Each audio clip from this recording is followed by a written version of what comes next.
Hello, welcome back to my videos. I'm Sandra. I'm running the Tiverton Bead and Wool shop previously. Now we have renamed ourselves as Timeless, and if you follow us on other social media, then you possibly have noticed a little name changes there, but I will explain you more about it in detail in this video. So what we will be doing today, because it's been again long time since I have been speaking with you. Yes, so what has happened? We have new signs, new name, we have a lot of new stock, we have some ready to wear arrived, the shop is changing around, we're getting into knitting season, and basically I don't know why, and I hope I'm not alone, but the feeling is that I'm just starting to get rushed off my feet, which I should be really grateful for. And I might be somewhere in between all this. I will be ranting a little bit, and of course I will show you some of our latest arrivals, new stuff, new books.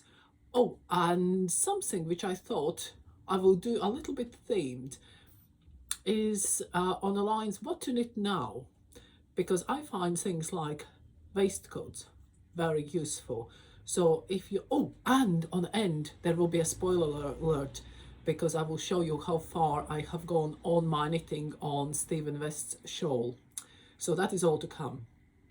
Right, let's start first things first. And if there is any interruptions banging on the door, I will just ignore it, because we are already half an hour since closed. It's only when the light is on, there's always somebody who wants to try to come in. I should be really grateful for it from now.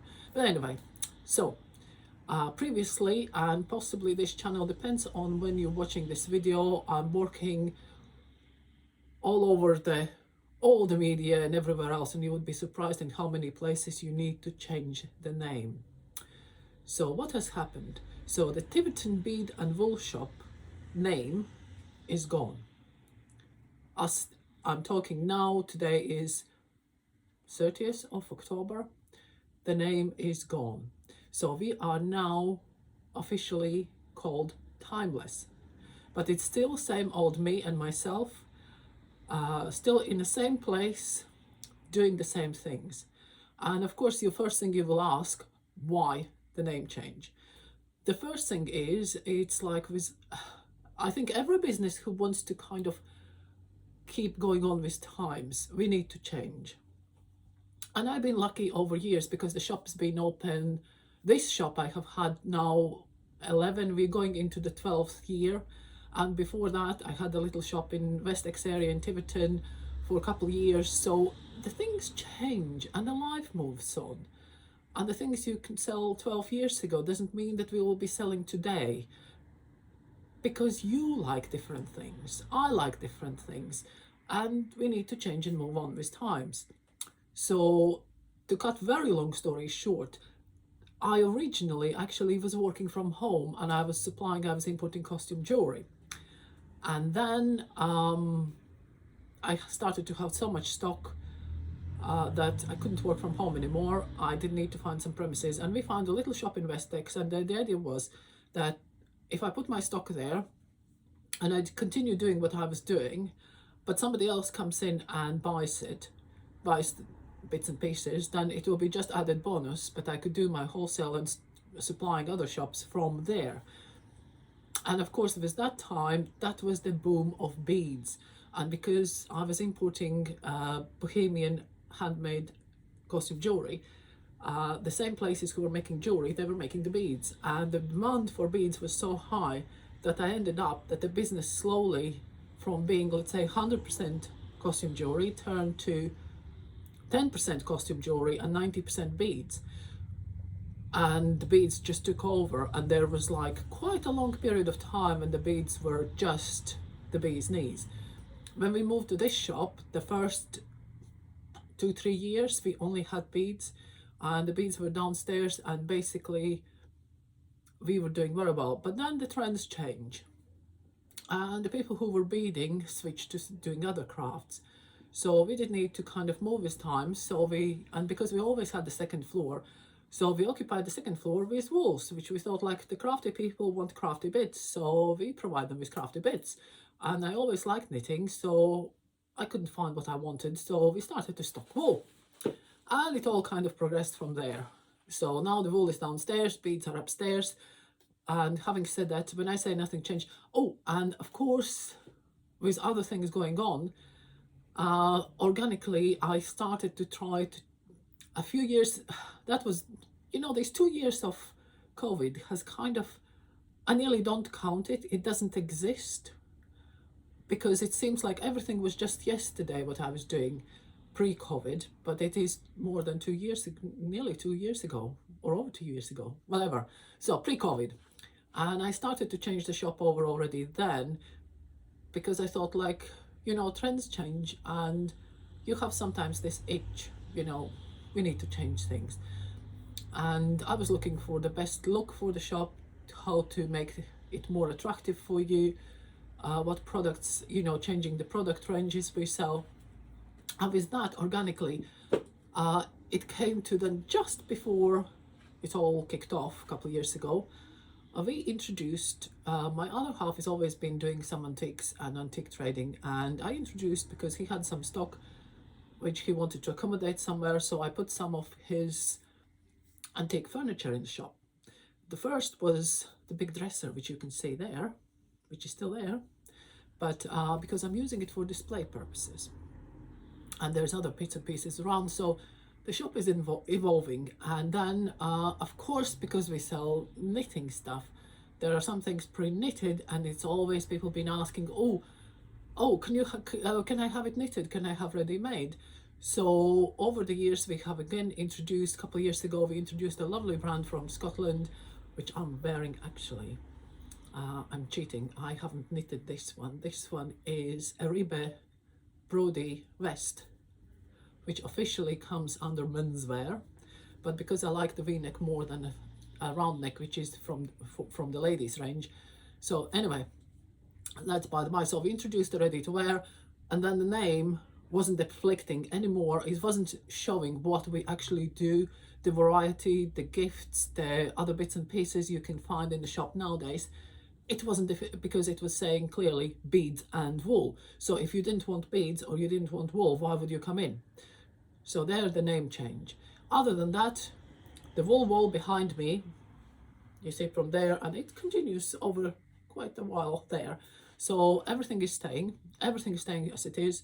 Obviously there are some changes in the brands and the ranges and things like that, but that is, I think, organically just progressing.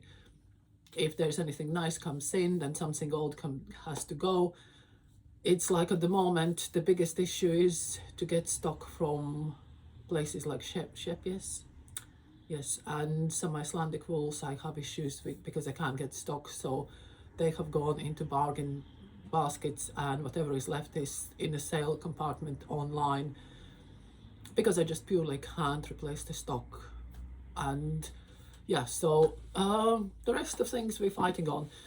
The one thing which will change with the time, as the time goes, and it kind of organically falls, you know, in a slower pace, is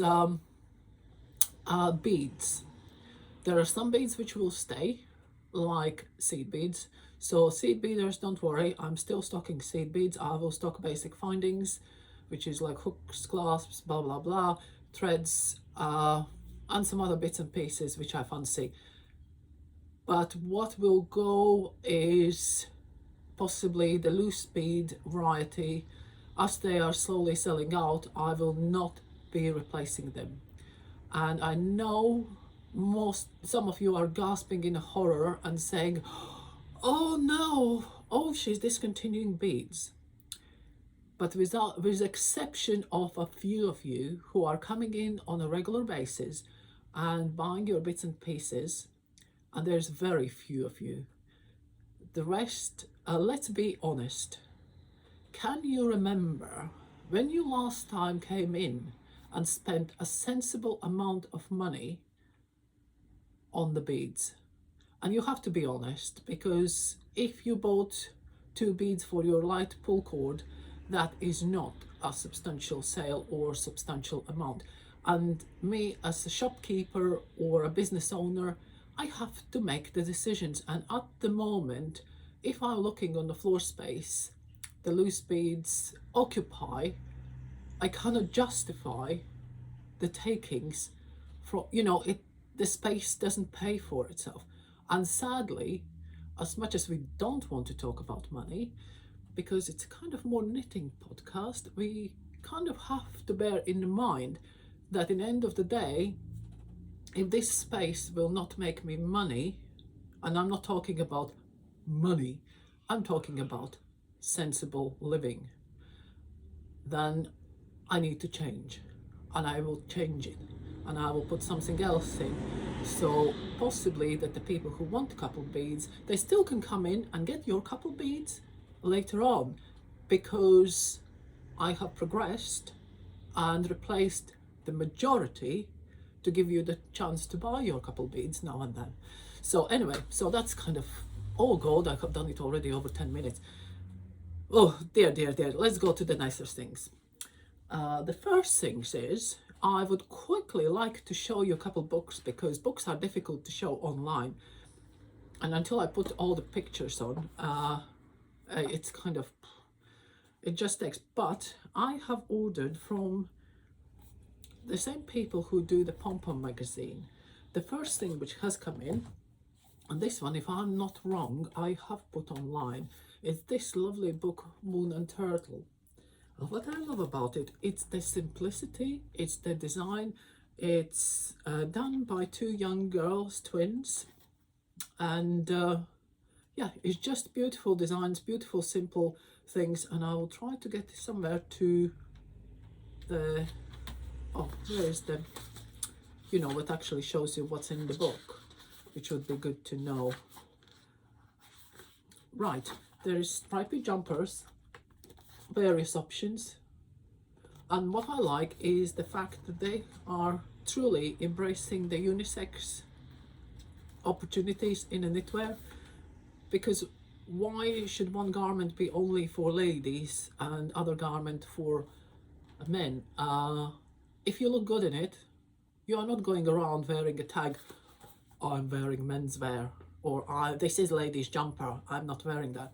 No, it's a, I truly like the fact that the same jumper can be done to fit whoever you want to fit, as far as you like the color, you like the finished product. And I like the fact that they give you all sorts of options, so you can do your jumper. You just need to kind of think through and pick your color scheme, and maybe do it in your leftovers, do it in a way how you like it. Again, this one is a lovely cardigan, loose proper boyfriend's cardigan, very on trend, very stylish, very easy to knit, and again it has lovely detailing, and yeah, it's just, oh, there we go, this page shows love. I quite like this kind of stripe detail, and goes nicely with the stripy jumper underneath.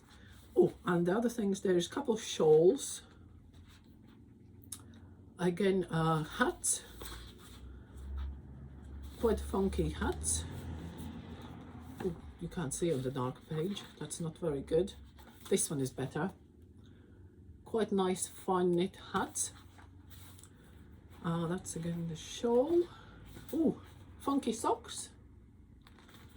So this book covers all sorts of options, and oh, there's a nice, and what was the, oh, the most important star of the show, if you like, is the balaclava snood, which I think I have had people asking for it.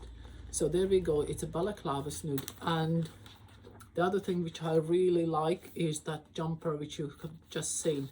And again, the options, gender options, absolutely for everybody. That's what I like about this one, especially if you want to be young and cool.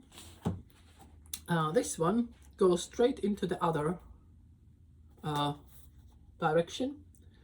Interpretations from, oh, I wish I would know how to pronounce it correctly. Georgie Locatelli and Vera Valimaki. I'm sorry, ladies, if I have pronounced your name incorrectly.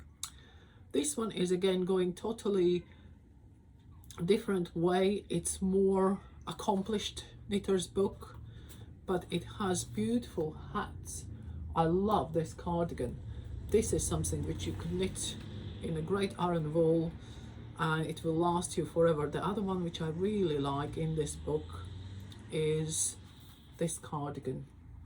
This is really, really nice. I like how this is done. It's not, or is it a proper cable, but it's very a nice chevron look-alike cable. Oh, and this one is very, very cool cowl. Very simple, very straightforward, absolutely beautiful. So again, a lovely book if you're looking for more accomplished knitters' Christmas present. If they don't have this one, again, beautiful thing to do. Oh, and now, last but not least, the Shetland Trader. And this is the book I was kind of waiting for, because we are going all kind of Fair Isle and Shetlandy lately. And there is finally a beret pattern in this book. I have had a lot of people asking for this, but the only thing I can recommend is to go online and find your own, because something like that I haven't seen from any of my regular suppliers as a single loose pattern. And that's the trouble nowadays. I know people kind of object to the books, right? I am not buying. I have people who come in the door and straight away say, I want a pattern, but I am not buying a book. Right, fair enough. Some of these books, I mean, this one maybe is a different. This one is 24.50, which would be, let's say, if an average pattern, loose pattern, even if you have a digital pattern, it's around £4 minimum. So you have 6 patterns for a price of book. And if you look through and you can find that, yes, there is actually great, there are some ideas I really like. I mean, if you go on the Ravelry, I mean, I think lately I looked, an average pattern in the pounds, I think it worked out around 5, 6, even £7 a pattern. And that's digital download, which you need to print out yourself or store it on a phone. There you have lovely printed, look at the beautiful, beautiful shawl. And there's one thing which I would like to show you. Oh, I like this jumper as well, or jumper dress, or sweater dress. I like that border. And the other thing which I really, really like, there's another jumper dress with a bit more Fair Isle. These ones again are finer knits for more accomplished knitters, but it doesn't mean I sound more complicated than it is. Really it isn't, because oh, and there is something which will tie us down to the next subject we will be talking to, lovely waistcoats. And this one is a proper Fair Isle classic Shetland waistcoat. And now then, a couple more sweaters. I'm not showing you everything. What I want to show you is this particular jumper there. This I really, really like. And I would buy the book just for that jumper. Because the idea is, this one is done in a 4-ply and they give you all the yarn measurements and everything else. But I can see that my ladies who knit a lot of socks, and you have a lot of 4-ply leftovers, like self-patterning ones. Can you imagine this one done in a random self-patterning leftovers? I can see that happening. Plus, I think when I looked, because I really considered this to knit this one, I think it said, gauge needles notes. This sweater is worked in one piece from the bottom up. I can't find looking on the right sweater. So it's all done in one. So you have no, yeah, and it's called Mavic. So have a look on that one if you can find somewhere. But other than that, I would say the book is, oh, and of course the jumper in the front, I quite like how they have combined the two colors. And the jumper in the front, what I like as well about it is the sleeves. Normally I don't suffer much in the puff sleeves, but I like how this jumper just have that a nice wide cuff which shows your, you know, what's that for? But then it comes into the little bit of puff sleeve. This one I think is the version where you don't have it, but this one has the puffy sleeve, and I quite like it. It gives really nice feminine look. So that's about books. Now I need a bit of drink because I'm talking too much. It's only coffee, don't worry, it's only coffee. I will not fall off my little perch I'm sitting. Now then, as I said to you before, the first thing before I go and do the spoiler alert and show how far I have gone on the Stephen Weston, talk about that, waistcoats. These ones, the ready to wear ones, are actually like a gold dust. At the moment, I think I have this one in a size large, and then I have another color in the dark green one in medium and large, or medium and small. The ladies ones, I have only small ones left, but that's by the by. Now then, waistcoats. As you can see, I quite like the Shetland ones, if you are that way inclined, but I think they are very, very useful things. The first thing is you could put all the jackets on, so you don't need to struggle with like big sleeves and big jumpers, and then you walk around like, ooh. So waistcoats just keep the body warm, and if you do it in a nice wool, it's just the bee's knees. Is exactly what you need. And there I will start with, I will start with what I consider, but that doesn't mean always, what I consider difficulty level. And we start with the simplest one, which I think is the simplest one. It doesn't always mean like that. Right. The simplest one, and the one I like, lives in a West Yorkshire spinner's book called The Perfect Retreat. It is the original book for the retreat yarn. And what I like about it is sheer simplicity. The belt, take it or leave it. Some people like it, some people not. But what I like is the simplicity of the shape, the simplicity of the knitting, and that color blocking, which just makes that bottom part slightly darker, which sometimes we want to show and ask a question, does my bum look big in this? So we can do color combinations which could maybe cleverly disguise it. And the yarn for this one, nice and chunky, quick knit, West Yorkshire Spinners Retreat. At the moment, it's still $6.50 a ball, so it's a good budget, well, reasonable budget knit. It's not proper budget knit. Having said that, nowadays, even the cheap acrylics is not proper budget knit anymore. So for an average 36 to 38 inch chest, we would need 2 of one color and 3 of the other, 5 balls, so you're roughly 30-35 pounds at this point of filming. Bear in mind, because that's another, there is a rant coming. You didn't expect that when I'm talking products. Yes, the rant is coming, the prices are going up, and oh dear. Yeah, so this one is not the waistcoat, but you can see why I like it, because this one is a cowl just knitted in a similar colors, and you can see how nice and cozy this one could be.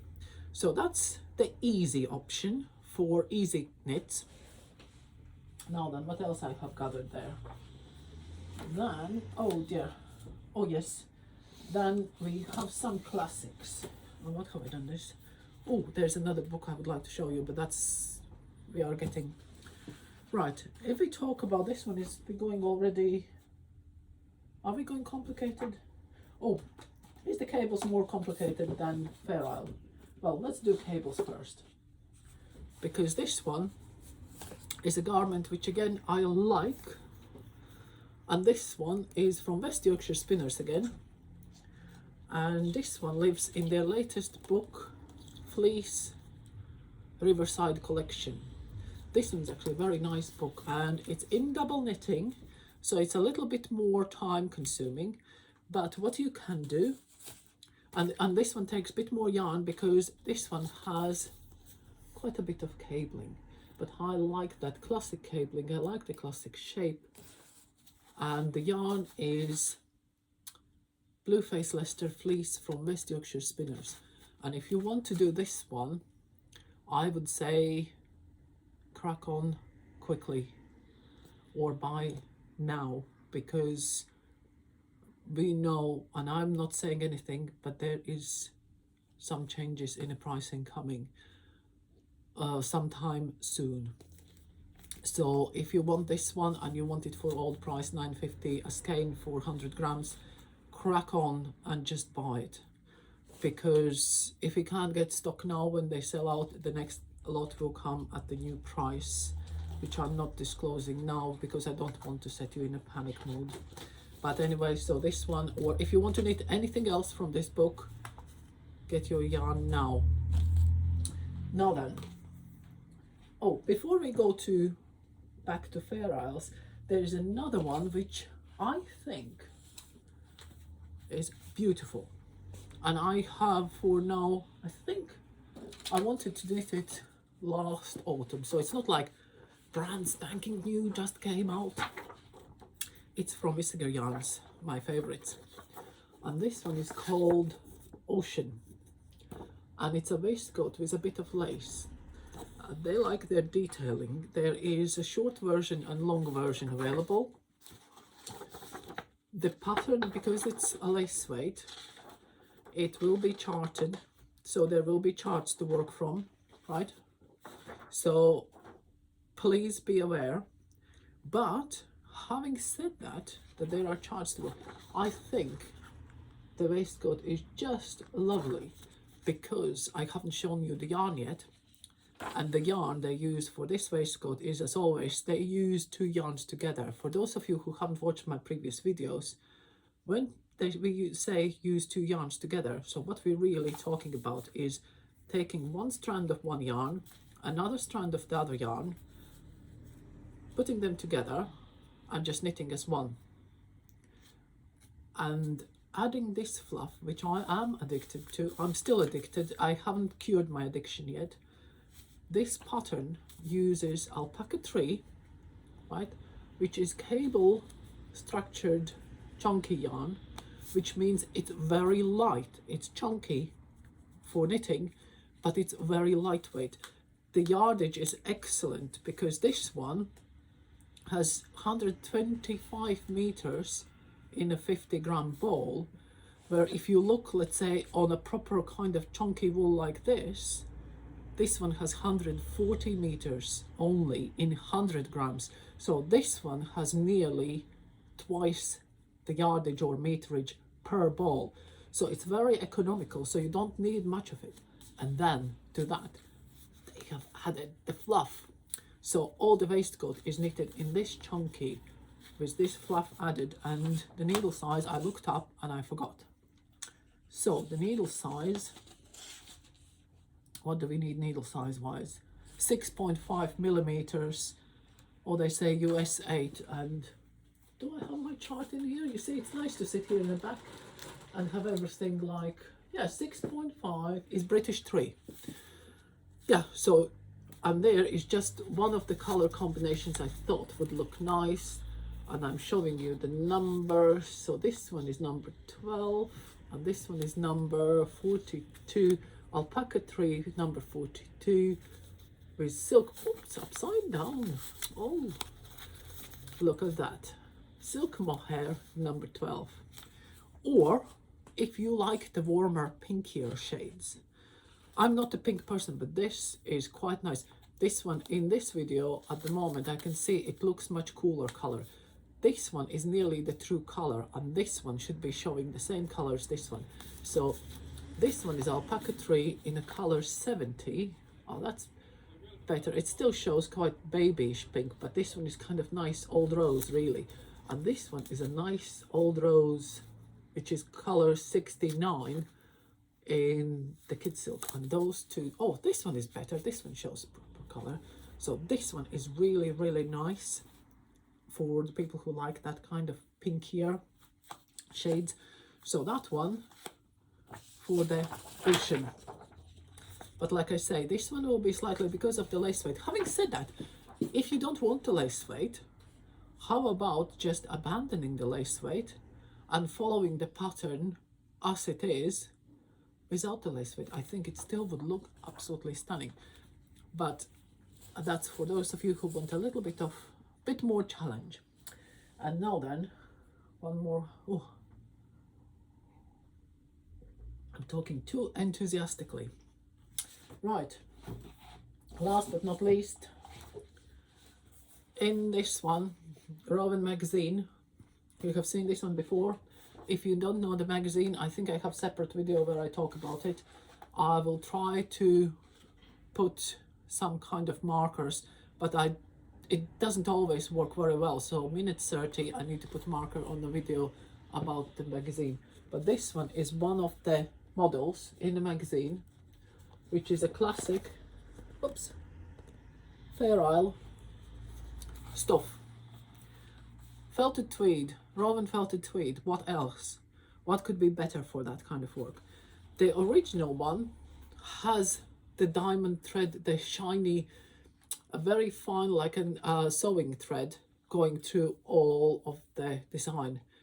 I would say I wouldn't do it. If I would put any glitter, I might put like a one line, like actually, like where the pattern goes, like the lightest color there in the middle of the stripe only. I wouldn't do it all over. I think it just, because it's a country style and I don't want it to shimmer. If I want a shimmer, I do fluff. Fluff and shimmer to me goes together nicely. Anyway, yeah, so that's one of the classic ones in felted tweed. And the last one I wanted to show you, where again, felted tweed waistcoat. We are there, this one, which I think is lovely, and I will show you the option what I have seen somebody doing, and I think that is so clever. Well, not so clever, but it's clever. And this one is the Lisa Richardson's felted tweed latest book with this lovely jumper in the front. What they have done, they have used where is the beige, right, the base color of the waistcoat or vest.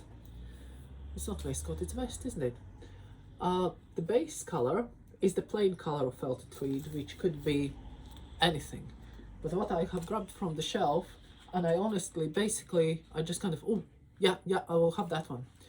So there's one yellow one, for example, which is color 181. I think it's cumin. And this one is 152 waterly, so which is the more bluey shade. So you take one, or you can do any pastel, you know, any color you like. And then instead of putting, let's say, what's there, quite a few colors through to do the pattern, that person, and I tried to find who was it, and I can't find who was it. You buy the color changing tweed. See, this one, which is the felted tweed color. And there's the other one, which is, there you go. You can see that it changes to chartreuse, from kind of nice leafier green to chartreuse and khaki. So if you put something like that as a base, and you need all the patterns, instead of changing the colors, you just put this one and use it, the color changing effect. That could look quite stunning. The same, or even these colors would look really great off the pale kind of, something like the clay, or, you know, very the paler colors. But I just don't know why I grabbed these quite strong ones. So this one again could be quite strong background, but then you can have this one, the bluey greeny thing, doing the patternation. So that's just giving you some ideas what you could knit now, especially on the waistcoats or vests, or it's not a waistcoat, it's a vest. Why do I say waistcoat? Anyway, so on these thingies, slipovers, or, you know, the ones without the buttons, you pull over and no sleeves. Anyway, so that's kind of shortly. There's a lot of other things happening, but I think I have so many things happening that I have forgotten what to say. Now then, for those of you who are knitting Stephen West's Mystery Knit Along 2021 Shawlography, if you don't want to see how the clues are working, you can switch off now or go right to the end of the video, because I will be showing my progress on the Stephen West knit along. Right, now then, ta-dum, ta-dum, ta-dum, ta-dum, ta-dum. I find these colors not very photogenic. But do you remember when I was organizing in a previous video, do I do it in a whole linen, or do I do it in the alpaca 2, the nice grays with green? Well, in a last minute decision, I did go for the whole linen, and it is quite stringy. It is quite fine because obviously it doesn't have any give because it's linen. But I'm very taken by this blue color, and the only 5 colors, because the shawl needed 5, I had these 5 on the shelf. I don't have any other colors, and I always like this black, so I thought like these 3 to me are lovely, and these 2 I could use whenever. So, and I'm using those colors. And when I started, because I'm quite a loose knitter, I did on the first, because it's see-through, it like I say, it's not photogenic because it's see-through. I think in the real life it looks quite Egyptian to me, doesn't it? And I have now proudly, today is 30th of October, Saturday. Yesterday the part 4 was released. I have proudly finished part 2. So, but as Steven says, there is no race, you just do it in your pace. So, oh, it's a bit, yeah, I wish it wouldn't be see-through, but you can see how it's coming up. And there's been things which I've been doing with knitting needles now on this shawl. I have never done it before in my life. And when people say, oh, I can't possibly do that. No, you can, because this is the best project to have a go, because the instructions are so clear and so good that, come on, if you can't do it while reading a text, I can understand, because sometimes it's not clear. What do you mean by that? Really? Did you mean this? Then you go to his videos and he shows you step by step every stitch where is a change or where you do something different, how you do that stitch. If you can't do it from that, then you can't do it. Then just don't do it. But really, there is no excuse. And I really, really love his project. And I think I need to put something behind it. But I'm a bit worried because there's quite a few stitches and I haven't put, there we go. There we go. I stopped fiddling with it. I have lost my stitches on one end. Because again, the cotton yarn is so, because it's not stretchy, it's quite slippery. And I'm a bit loose knitter, and what I started to try, I'll just pick the stitches up, I'm nearly there. No great, I haven't lost a great deal. There. Yeah, so what I was trying to say, that I started and I wanted the shawl to be quite raggedy. That's what the look I wanted. But of course we didn't know how the pattern will work and what will come in, because it is a mystery. So until you don't see the next part, or somebody hasn't knitted up the next part, you really don't know where you're going. And I started, excuse me, and I started with slightly larger needle, quite a bit larger needle.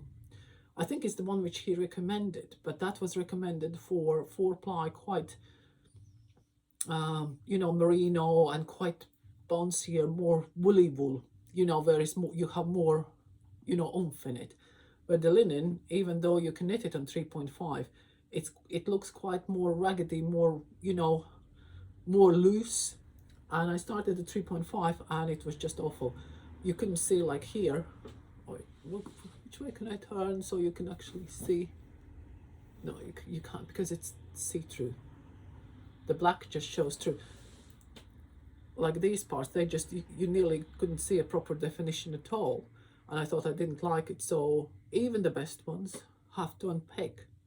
And I did 2 wedges. You can see there's wedges, and I did 2, and I thought, like, I just don't like it. But I did like I still like the yarn, and I think when it's finished it will look lovely. But I unpicked and I started it again. That's kind of set me back like a week. And I started a much smaller needle. I think now I'm using 2.75, and that gives much better look on, you know, like these parts. These ones are all right. And then there is something like when I say things you do when you know, things I have done with needles which I have never done before. I have never made flaps like that. I have never made like I-cord row. But now when some people you see now, they have already finished it. And when they put the shawl on, what is interesting, I will try to show you without losing my stitches again. When they put the shawl on, like when you put your shawl on like this, right? Oh no, it doesn't want to play my game, does it? When you put the shawl on like this and then you have the things on behind, which at the moment is not big enough, can you see how cool this row looks here? Can you see how it suddenly just, when you look flat, it just looks like, well, I don't know what you thought there, but when you put the shawl on, see how cool this looks. I think I'm starting to use cool words. See how cool that is? Yeah, so this is how far I have gone, and that's why other knitting is reasonably abandoned, because if I have time to knit, I do this, because otherwise I had so much stock to put online, to photograph and to do all sorts of things, that I'm still a little bit behind because some things are still not on. And oh yes, by the way, next week I should have finally quite large yarn delivery, because that's another thing these days, is with deliveries is basically work on the principle we are gratefully receiving whatever you send us, suppliers. We are gratefully receiving if anything comes through. So yeah, but there's plenty still. Don't panic. No, you do panic buy. You need to panic buy. Wool is essential. You need to panic buy. Yeah, but it's, you know, it is what it is. So anyway, I better finish because I already can see it's 40, it's over 14 minutes I have been talking to. Yeah, so I will be knitting part 3 tonight, and hopefully by the next time you see me swinging this shawl around with all the stitches cast off. Maybe you will see me sooner, because I need to do some short videos. I want to do some short videos about some specific things I want to talk about.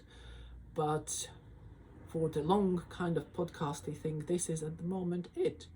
Thank you very much for watching. Please do subscribe if you think you want to see more. Please go on our website if you want to buy anything, and I hope you do, that you need something. And yes, we do dispatch orders every day. When it goes into Royal Mail, then sadly it's slightly out of our control. And Royal Mail, to be honest, been reasonably good. It's only now and then there is some odd parcels been delayed. In general, they deliver, I would say, like I say, touch wood, but I've been lucky that the parcel's been delivered.